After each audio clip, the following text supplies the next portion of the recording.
Bismillahirrahmanirrahim. Assalamualaikum warahmatullahi wabarakatuh. Sallallahu ala Muhammad, sallallahu alaihi wasallam, sallallahu ala Muhammad, sallallahu alaihi wasallam. Ya Nabi salam alaika, ya Rasul salam alaika, ya Habib salam alaika, salawatullah alaika. Alhamdulillah, mudah-mudahan pada kesempatan ini saudara-saudaraku yang telah subscribe ya, dan yang belum, mudah-mudahan disehatkan badan, dipanjangkan umur, banyak rezeki, dan yang pastinya tidak menemui hal-hal yang dapat menyusahkan dirinya. Tidak lupa saya mengucapkan selamat Hari Raya Idul Fitri, mohon maaf lahir dan batin. Hari ini kita akan bercerita, akan ngobrol-ngobrol santai tentang salawat, tentang bismillah, tentang surah-surah yang mungkin mudah-mudahan bisa menarik rezeki berkat izin Allah.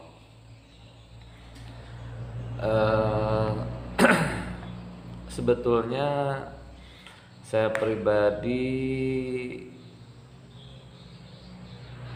tidak sepatutnya membuka cerita-cerita saya yang dulu, tapi saya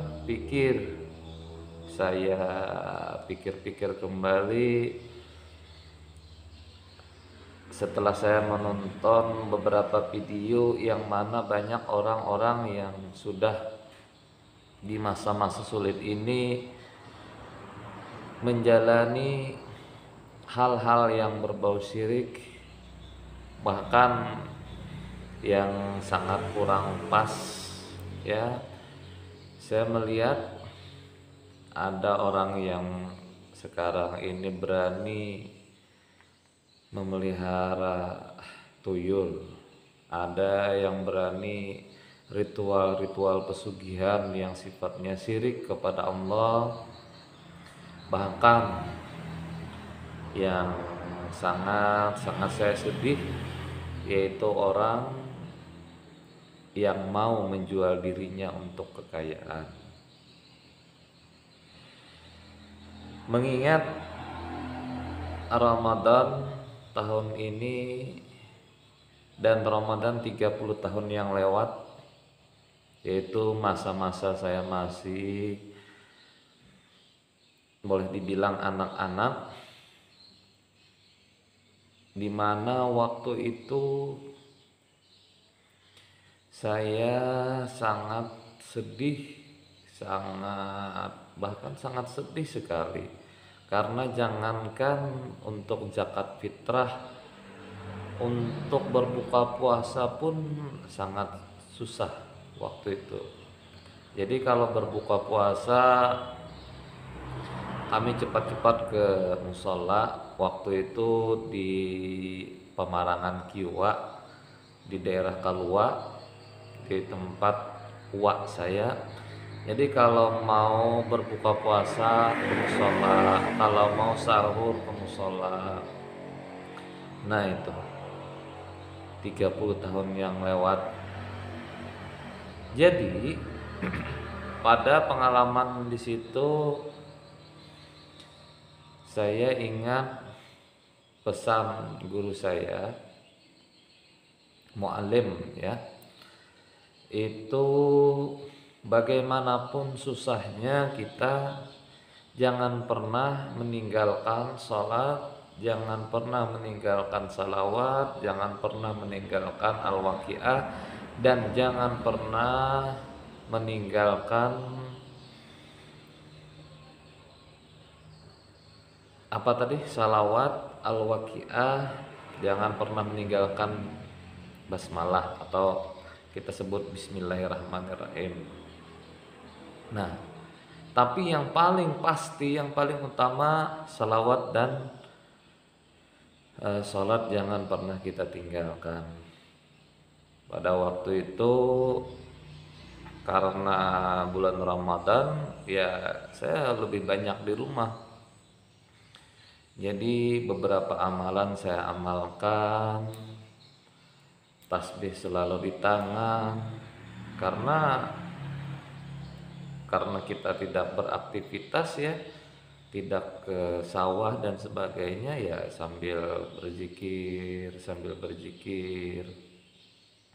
Nah, tapi dari muallim, dari guru saya, apa kata orang ustadz ya, kalau lebih kerennya sekarang ustadz, kata ustadz saya, artinya begini, yang nantinya insya Allah akan saya tulis di deskripsi saya, nomor handphone saya, jadi biar kalau ada yang bertanya bagaimana pengamalannya biar lebih pas ya. Nah, setelah saya mengamalkan dari Ramadan pertama,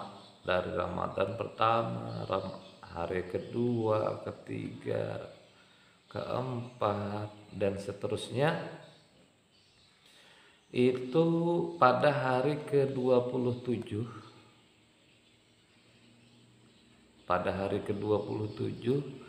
ada salah seorang tua dari Banjarmasin datang ke tempat saya. Saya pun kaget waktu itu karena saya tidak kenal dengan orang itu, dan orang itu pun baru pertama kali kenal dengan saya tapi melalui mimpi. Katanya 3 hari terakhir ini saya bermimpi melihat ada seorang anak memakai jubah putih, memakai sorban putih dan kopiah atau lebih dikenal dengan peci putih. Karena waktu dulu saya senangnya pakai peci putih ya. Terus baju putih, semua putih. Nah, dan dikatakan beliau bahwa alamatnya yaitu di Pemarangan Kiwa. Waktu itu saya di rumah wak saya. Saya pun kaget, ada apa gerangan mereka sampai ke rumah. Nah, dan yang paling saya kaget, waktu itu beliau mau mengangkat saya menjadi orang tua. Nah, padahal waktu itu saya beristri belum, masih muda. Kok bisa-bisanya ada orang tua yang mau mengangkat jadi orang tua? Nah, jadi dia manggilnya abah, atau kata orang sekarang ini ayah, bapak ya. Nah, mau ditolak ya, yang jelas waktu itu saya bingung, sebingung-bingungnya. Dia dari mana tahu, dari mana ini, akhirnya ya saya iyakan saja. Itulah anak angkat saya yang pertama dari Banjarmasin. Nah, kalau sekarang sudah alhamdulillah sudah hampir seluruh Indonesia. Nah, kalau itu waktu itu dari Banjarmasin.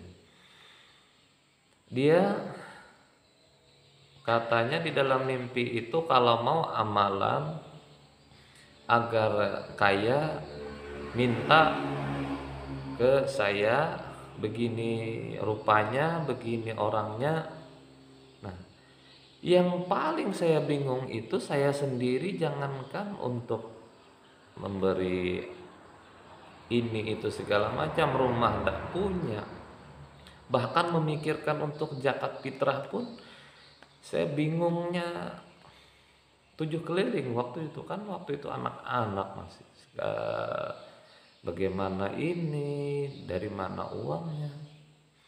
Nah, tapi entah saya sadari, tanpa saya sadari waktu itu, kata saya, kalau mau menjadi anak angkat saya boleh saja, dengan catatan yang pertama, jangan tinggalkan sholat, jangan tinggalkan sembahyang, jangan pernah sekali-kali walaupun sesibuk apapun jangan pernah ditinggalkan, dan dia menyanggupinya. Yang kedua, jangan pernah tinggalkan salawat, cuma 2 itu waktu itu. Dan pesan saya, salawat itu perbanyak salawat Jibril. Perbanyak salawat Jibril, bukan sampean yang mengejar uang, tapi uang yang mengejar sampean. Setelah saya berbicara seperti itu, waktu itu beliau berjanji kalau seandainya sukses nanti beliau akan datang lagi. Nah, dan kalau seandainya abah, ayah ya, bapak mau minta bunga, kalau orang Kalimantan kan ada bunga itu, setiap bulan saya akan menyanggupi, kata saya, tidak usah, yang penting kerjakan sholat, jangan sampai ditinggal. Nah, tapi yang paling aneh waktu itu, saya mengatakan dalam waktu 1 tahun nanti kesini lagi bawa mobil, kesini lagi bawa mobil, dan jangan lupa mobil terbaru. Nah, saya itu tidak sadar apa yang saya katakan. Beliau pun jangankan punya mobil waktu itu, tidak punya apa-apa, bahkan beliau menangis waktu itu datang itu karena saking susahnya. Tapi karena ada rezeki, akhirnya bisa menemui saya. Beliau datang membawa uang waktu itu 200.000. Akhirnya dibagi ke saya 100.000, ke dia 100.000. Kami pun tidak mau menerima, tapi dengan paksaan-paksaan akhirnya kami menerima, dan akhirnya bisa berzakat fitrah waktu itu. Selang beberapa waktu, sekitar belum sempat 1 tahun, sekitar 9 bulan, akhirnya beliau datang, dan saya pun waktu itu tidak menyangka lagi beliau datang, dan kaget. Beliau datang dengan mobil, beliau datang terus salaman, mencium tangan saya. Ya, yang membuat saya kaget kan ada orang tua mencium tangan saya, padahal waktu itu saya masih anak-anak lah, masih remaja. Nah, katanya alhamdulillah sudah bisa beli rumah, beli mobil, dan yang pasti sekarang ini tidak merasakan seperti yang dulu lagi, yaitu kesana kemari mencari kerjaan, bahkan punya usaha sendiri. Dan saya waktu itu mau diajak ke sana dan saya tidak mau. Nah, karena masih sekolah. Akhirnya apa yang terjadi? Saya dibelikan sepeda motor waktu itu, yang mana waktu itu ya Sepeda motor boleh dikatakan tahun 90-an itu orang yang memakai sepeda motor itu boleh dikatakan orang kaya ya waktu itu. Mau tidak mau ya saya terima. Nah, dengan catatan untuk kuliah, untuk sekolah dan lain sebagainya. Nah, dari kisah ini, dari kisah nyata ini, saya mengajak kepada antum sekalian. Yang pertama, janganlah untuk mendapatkan kekayaan berbuat syirik kepada Allah dengan cara datang ke tempat-tempat yang tidak seharusnya didatangi. Bahkan yang ada tumbal-tumbalnya, karena itu akan menyengsarakan diri antum sekalian. Yang kedua, perbanyaklah salawat, sholat, istighfar, dan amalan-amalan yang lain. Perbanyaklah amalan bismillah.